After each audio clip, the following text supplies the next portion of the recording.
Often referenced as the king of the 31st century battlefield, the Atlas has earned its reputation through countless battles, campaigns, and in holovids across the inner sphere. However, not all ventures using this 100-ton behemoth have been successful. In what has become the best recent example of having more money than brains, this short-lived mercenary unit named Fire's Rangers burst into the scene in 3053. The creator, a young man named Jamie Hinston, had a dream to create a premier mercenary unit that would one day rival the Grey Death Legion and the Wolf's Dragoons. Instead of being bogged down with the minutiae of starting at the ground level, earning your keep with an existing unit, and eventually building the experience required to run a mercenary company, Hinston took another route. He took out an incredibly large loan against his future inheritance, as he was part of a very influential mining conglomerate family located in the Free Worlds League. Hinston scoured the Free Worlds League looking for what he felt would be the perfect stable of mechs. After managing to procure an old Atlas D battlemech, he was enchanted by the design and sought more. His desperation to create a lance of Atlases was noted and then exploited by merchants who competed to drain the coffers of this young upstart mercenary commander. 18 months and tens of millions of C-bills later, Hinston was able to boast about his 400-ton mercenary lance. And he did. To everyone, whether they asked for it or not. The opportunity to pilot such powerful mechs led to a lot of job applications from dispossessed Mechwarriors. Before long, he had hired 3 that seemed to fit the visual aesthetic that Hinston was going for. Eventually, his bragging caught the ear of an employer who offered Fire's Rangers a juicy contract clearing out a pirate incursion from a planet near the periphery, just outside the magistracy of Canopus. Jumping at the chance to finally see action, Hinston signed the contract and soon found passage for his mechs and his Mechwarriors. Arriving via Leopard dropship in the plains just outside the pirate-controlled city, the 4 Atlases were quick to make their presence known. Lasers, autocannon rounds, and even Gauss rifle slugs could be heard as the 4 assault mechs began to terrorize the light urban homes and farms, much to the horror of the local residents who assumed this was just yet another pirate incursion on top of the one that was already occupying their city.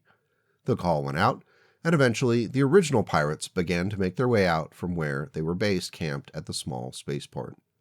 2 medium mechs and 2 heavies stopped at the abrupt transition from the industrial district and the open fields filled with winter wheat.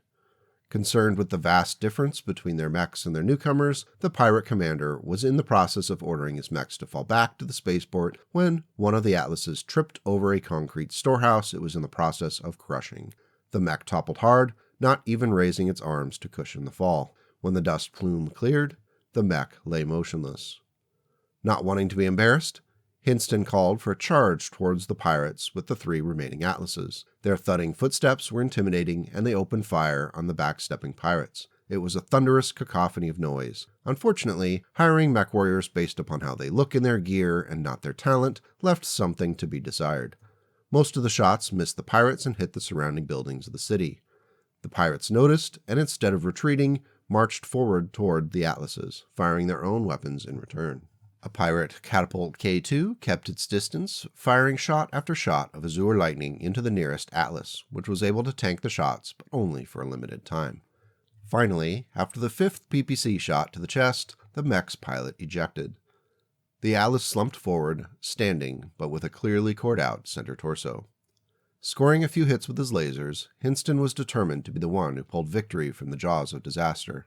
He leveled his Atlas's Gauss rifle at the nearest pirate mech. The salamander rocked and had to step back to steady itself as the Gauss rifle round buried itself deep in the left torso of the mech.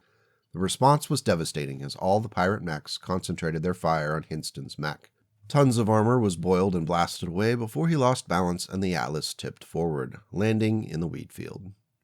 Seeing the fate of the mercenary commander and able to see the writing on the wall, the last functioning Atlas's Mechwarrior powered the mech down and surrendered. Hinston and his Mechwarriors were hauled out of their mechs by locals who quickly put them on trial for all of the property damage and several deaths they caused in the short time on the planet. The pirates were lauded as a result and ended up accepting an invitation to stay as a permanent garrison for the world. It was a wise choice as now they had 4 new mechs to add to their force. Narrowly avoiding a more deadly penalty, Jamie Hinston spent the rest of his life in the local prison located near the spaceport. From his cell, he could feel the gentle thuds from battle mechs through his bunk. This Lance of Mechs was created by request for use in an upcoming charity event. I hope they're flashy enough to catch some eyes. The story, well, that was for you. Thanks for watching. Let me know what you think of the mechs and maybe what I should paint next. Take care and go make the world a slightly better place today and tomorrow.